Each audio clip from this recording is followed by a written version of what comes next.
നമസ്തേ, politics കേരളയിലേക്ക് സ്വാഗതം. ഇപ്പോൾ ഞങ്ങൾ വഞ്ചൂരിലെ സ്ഥാനാർത്ഥി ഗിരീഷ് കുമാർ ജിയുടെ ഓഫീസിലാണ്. ത്രിതല പഞ്ചായത്ത് ഇലക്ഷൻ കൊടുമ്പിരി കൊള്ളുമ്പോൾ കേരളമൊട്ടാകെ തെരഞ്ഞെടുപ്പ് ചൂടിൽ അമരുമ്പോൾ വഞ്ചൂർ വാർഡിലെ കോൺഗ്രസ് സ്ഥാനാർത്ഥി ശ്രീ ഗിരീഷ് കുമാർ ഒരു പരാതിയുമായി വന്നിരിക്കുകയാണ്. അദ്ദേഹം ഒരു ദുഷ്കീർത്തി പ്രചരണത്തിനെതിരെയുള്ള പരാതിയാണ് ഇപ്പോൾ ഉന്നയിക്കുന്നത്. എന്താണ് അദ്ദേഹത്തിനെതിരെ ഉണ്ടായിട്ടുള്ള സംഗതികൾ എന്ന് നമുക്ക് അദ്ദേഹത്തിനോട് തന്നെ ചോദിക്കാം. മിസ്റ്റർ ഗിരീഷ് കുമാർ, ഇലക്ഷൻ പ്രവർത്തനങ്ങളിൽ സജീവമായി നിൽക്കുകയാണല്ലോ. ഈ സമയത്ത് താങ്കൾക്കെതിരെ ചില വ്യാജ പ്രചരണങ്ങൾ ഉണ്ടായതായി പറയുന്നു. ആരിൽ നിന്നാണ് ഉണ്ടായത്? എന്താണ് ആ വ്യാജ പ്രചരണങ്ങൾ? ഈ ഇലക്ഷനോട് അടുക്കുമ്പോൾ നമ്മുടെ പ്രവർത്തനം നല്ല രീതിയിൽ മുന്നോട്ട് പോവുകയും എല്ലാ ജനങ്ങളുടെ ഇടയിൽ നിന്നും പൂർണ്ണമായും വിജയിച്ചു വരുമെന്നുള്ള ഉറപ്പായ സിറ്റുവേഷൻ വന്നപ്പോൾ ചില എതിർഭാഗത്ത് നിൽക്കുന്നവർ വ്യാജ പ്രചരണങ്ങളുമായി മുന്നോട്ട് പോവുകയാണ്. അതെന്താണെന്ന് വെച്ചാൽ, ഇല്ലാത്ത കള്ളത്തരം പറയുക, രാഷ്ട്രീയപരമായി നേരിടുന്നതിന് പകരം വ്യാജ പ്രചരണങ്ങളിലൂടെ എല്ലാത്തിനെയും തടസ്സപ്പെടുത്തുന്നതിന് വേണ്ടിയുള്ള ഒരു ശ്രമമാണ് ഇപ്പൊ നടത്തുന്നത്. ഈ വ്യാജ പാർട്ടികളെന്ന് വെച്ചാൽ സ്പെസിഫിക് ആയിട്ട് പറയാൻ കഴിയുമോ? ഒന്നിൽ LDF ആണ്, അല്ലെങ്കിൽ NDA ആണ്, അല്ലെങ്കിൽ BJP ആണ്, അല്ലെങ്കിൽ മാർക്സിസ്റ്റ് പാർട്ടിക്കാരാണ് ഇത് ചെയ്യുന്നത് എന്ന് താങ്കൾക്ക് തിരിച്ചറിയാൻ കഴിഞ്ഞിട്ടുണ്ടോ? NDAയുടെ ഭാഗത്തു നിന്നാണ് മനസ്സിലാക്കാറുണ്ട്. എന്താണ് അവിടെ വ്യാജ പ്രചരണത്തിന്റെ ഉള്ളടക്കം? നമ്മൾ പിൻവാങ്ങി എന്നൊക്കെ ഉള്ള രീതിയിലുള്ള വ്യാജ പ്രചരണങ്ങൾ, അതായത് സ്ഥാനാർത്ഥിത്വം ഉപേക്ഷിച്ച് ശ്രീ ഗിരീഷ് കുമാർ പിൻവാങ്ങിയതായി ഒരു പ്രചരണം വഞ്ചൂർ വാർഡിൽ നടക്കുന്നു. താങ്കൾ പിന്മാറിയോ? അങ്ങനെ ഒരു സംഭവമേ ഇല്ല.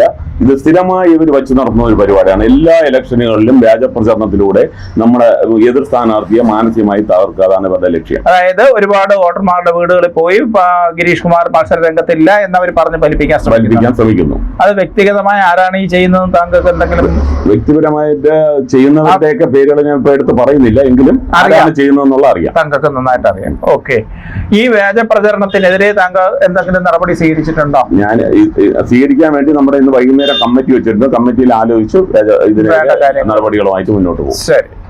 മാനസിക പ്രയാസം ഉണ്ടോ? മാനസിക പ്രയാസം നമുക്ക് ജയിക്കുമെന്ന് 100% ഉറപ്പായി നിൽക്കുമ്പോൾ ഇതൊന്നും നമ്മുടെ യാതൊരു രീതിയിലും ബാധിക്കില്ല.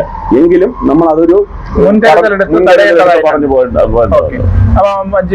ഇദ്ദേഹത്തിന്റെ പേര് പറയൂ.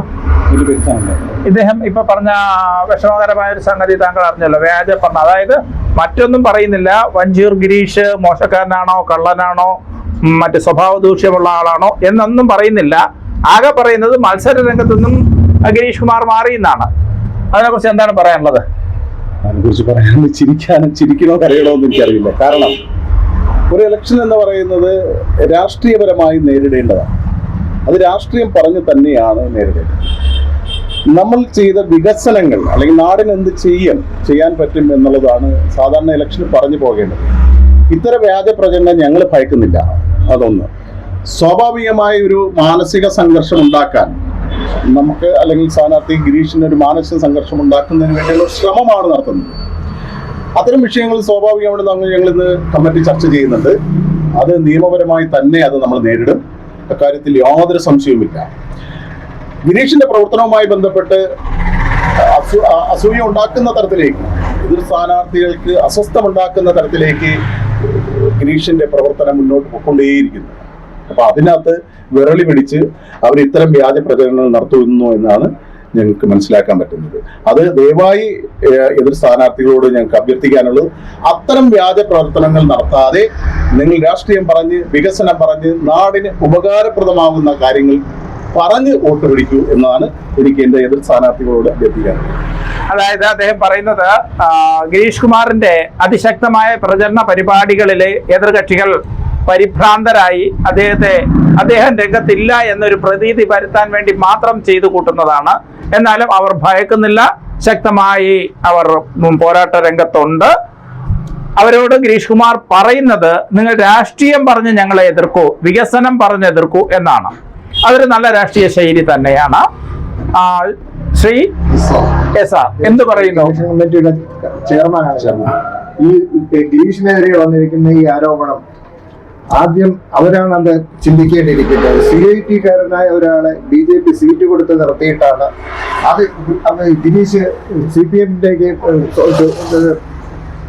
നാമിനേഷൻ പിൻവലിച്ച് അങ്ങോട്ട് പോകുന്നു എന്ന് പറഞ്ഞുകൊണ്ട് പ്രചരണം നടത്തുന്നത്.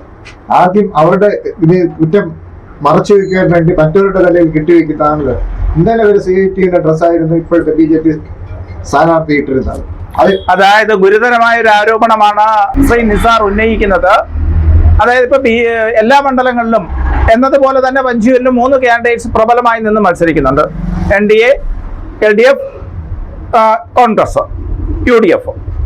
ഇതിൽ ഇന്നലെ വരെ CIT-കാരനായിരുന്ന ഒരു വ്യക്തിയെ ഇന്ന് കാവി പതപ്പിച്ച് BJP കാൻഡിഡേറ്റ് ആയിട്ട് നിർത്തിയിരിക്കുന്ന സ്ഥിതിവിശേഷമാണ് വഞ്ചിയൂരിലുള്ളത്. അത് ജനങ്ങൾ തിരിച്ചറിഞ്ഞിട്ടുണ്ട്. BJP-യും LDF-ഉം അല്ലെങ്കിൽ മാർക്സിസ്റ്റ് പാർട്ടിയും തമ്മിലൊരു കൂട്ടുകച്ചവടമാണ്. അങ്ങനെയാണോ പറയുന്നത്? എന്നാ വ്യക്തമാക്കൂ. അവർ തമ്മിലുള്ള കൂട്ടുകച്ചവടമാണ്. ഗിരീഷിന്റെ വോട്ടുകൾ കുറയ്ക്കുക എന്നുള്ള ഉദ്ദേശത്തോടു കൂടിയാണ് അവർ ഈ സ്ഥാനാർത്ഥി നിർത്തിയെന്ന് ഞങ്ങൾ സംശയിക്കുന്നു. അത് ഗിരീഷിന്റെ വോട്ട് കുറയുന്ന പ്രശ്നമില്ലല്ലോ. ഈ NDA-യുടെ വോട്ട് കൂടി ഒന്ന് LDF-ന് പോകും. അതിന് അപവാദം പറഞ്ഞ് ഇപ്പൊ അപവാദം പറയുന്നത് ഗിരീഷിന് ആര് വോട്ട് ചെയ്യുന്ന കാര്യം ചിന്തിക്കാതിരിക്കണം. ഗിരീഷ് മത്സരരംഗത്ത് മാറിക്കഴിഞ്ഞു എന്ന് വരുത്തി തീർക്കാനാണ്. പക്ഷെ അവരാണ് അത് ചെയ്യുന്നതെന്നാണ്, അവരാണ് ഈ കൂട്ടുകച്ചവടം ചെയ്യുന്നതാണ് അദ്ദേഹം പറയുന്നത്. ഇനി പറയൂ.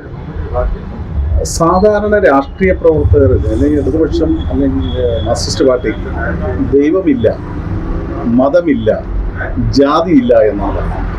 പക്ഷെ എന്തോ നിർഭാഗ്യം വെച്ചാൽ നമ്മുടെ ഇവിടെ നടത്തിച്ചിരിക്കുന്ന സ്ഥാനാർത്ഥിക്ക് ജാതിയൊന്നും. ഏത് സ്ഥാനാർത്ഥിക്ക്? LDF candidate. സ്വാഭാവികമായി അവർക്ക് ഇലക്ഷൻ വരുമ്പോൾ അല്ലെങ്കിൽ തിരഞ്ഞെടുപ്പ് വരുമ്പോൾ മതമുണ്ടാകും, ജാതി ഉണ്ടാകും. അതെന്തുകൊണ്ടാണ് താങ്കൾ അങ്ങനെ ഒരു സൂചന പറഞ്ഞത്? അത് സ്വാഭാവികമായി കാരണം വേണമല്ലോ. ഗിരീഷ് കുമാർ NSSന്റെ ഒരു സജീവ പ്രവർത്തകനാണ്, NSSന്റെ കരയോഗം സെക്രട്ടറിയാണ്. അപ്പൊ അത് ഞാനാണ് ഇവിടുത്തെ നായർ എന്ന് പറയുന്നതിന് വേണ്ടി വാലുകൂടെ ചേർത്തു എന്നുള്ളതാണ്. അത് എന്തിനു വേണ്ടിയാണ്? അത് കുറച്ച് വോട്ട് പിടിക്കും. ഇദ്ദേഹം നൽകുന്ന സൂചനകൾ എനിക്ക് തോന്നുന്നത് ശ്രീ ഇടതുപക്ഷത്തിന്റെ കാൻഡിഡേറ്റ് ശ്രീ വഞ്ചിയൂർ ബാബു, അദ്ദേഹത്തിന്റെ ഔദ്യോഗിക പേര് ശങ്കരൻകുട്ടി നായർ എന്നാണ്. വഞ്ചിയൂർ ബാബു എന്ന് മാത്രം പോസ്റ്ററുകളിലും ബാലറ്റ് പേപ്പറിലും ഒക്കെ കൊടുത്താൽ ഒന്നാമത് ബാലറ്റ് പേപ്പർ സ്വീകരിക്കപ്പെടില്ല. കാരണം ഇലക്ടർ ID-യും ആധാറും ഒക്കെ എടുക്കുമ്പോൾ അതിൽ ശങ്കരൻകുട്ടി നായരെന്നേ കാണുള്ളൂ. അപ്പൊ അങ്ങനെ ബാലറ്റ് പേപ്പർ ശങ്കരൻകുട്ടി നായരെന്ന് പ്രതിഫലിച്ചു കഴിഞ്ഞാൽ ബാബുവിന് വോട്ട് കൊടുക്കാൻ നിൽക്കുന്ന ആൾക്കാർക്ക് വോട്ട് ചെയ്യാൻ പറ്റാതെ വരും. അതുകൊണ്ടായിരിക്കാം ഒരുപക്ഷെ അങ്ങനെ ചെയ്തത്. പക്ഷെ അതിൽ എന്ത് ജാതി ദുരുദ്ദേശമാണ് താങ്കൾ ദർശിക്കുന്നത്? തീർച്ചയായിട്ടും കാരണം നായർ ചേർക്കാൻ നമുക്ക് ഗിരീഷിന് വേണമെങ്കിൽ നായർ ചേർക്കാം. ഗിരീഷിന്റെ പേരിലൂടെ രജിസ്റ്റേർഡ് പേരിൽ അല്ലെങ്കിൽ പുള്ളിയുടെ വോട്ടർ കാർഡിന്റെ പേരിൽ ഗിരീഷ് കുമാർ ഇലക്ഷൻ കമ്മീഷന്റെ അനുമതിയോടുകൂടി നമുക്കത് ചേർക്കാം. നിക്നെയിം ചേർക്കാൻ പറ്റും. പക്ഷെ ഗിരീഷ് അത് ചെയ്യുന്നില്ല. രാഷ്ട്രീയപരമായിട്ടാണ് ചെയ്യുന്നത്, മതപരമായി നമ്മൾ എടുക്കുന്നില്ല. മതേതരമായ ഒരു കാൻഡിഡേറ്റ് ആണ് ഗിരീഷ് കുമാർ എന്നാണ് അവർ ആവശ്യപ്പെടുന്നത്, UDF അവകാശപ്പെടുന്നത്. അതേസമയം മതമെടുത്ത് കളിക്കുന്നു LDF എന്നും അദ്ദേഹം UDF-കാര് പറയുകയാണ്. ഇത് ഗുരുതരമായ ആരോപണങ്ങളാണ്. അവിടെ നിന്നുള്ള പ്രത്യാരോപണങ്ങളോ മറുപടിയോ വരുമ്പോൾ നമ്മളത് സംപ്രേഷണം ചെയ്തതാണ്. നന്ദി, നമസ്തേ.